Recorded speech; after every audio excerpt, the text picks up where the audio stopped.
हिकमत सिरात। मसरत बेगम खाने की टेबल पर बैठी चावलों की ट्रे अपने शौहर के सामने करती बोल रही थी। और शहरयार बेटा तुम्हारी क्या राय है? मेरी कोई राय नहीं है मिम्मा, मुझे स्टडी कंप्लीट करनी है। और आप क्यों लाने लगे अरेशा को बहू बनाकर? वो कभी तो उरुषा की बहन है।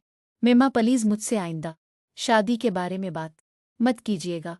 शहरयार चम्मच वापस प्लेट मैं रखता वहां से उठकर चला गया। देखें फाखर इसे क्या हो गया है जो हमारे सामने ऐसे बोल रहा है?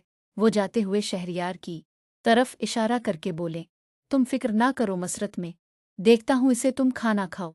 बाबा मुझे आपसे एक ज़रूरी बात करनी है। कहो बेटा क्या बात है? बाबा मुझे पता है कि आप नाराज़ होंगे लेकिन आपका नाराज़ होना बनता नहीं है। बाबा बाप ही बेटियों का मुस्तकिल साया होते हैं। बाप ना हूं तो बेटियों को दर दर की ठोकरें खाना पड़ती हैं। और अगर कोई बदकिस्मत बेटी बाप के होते हुए भी ना जाने कधर हो तो फिर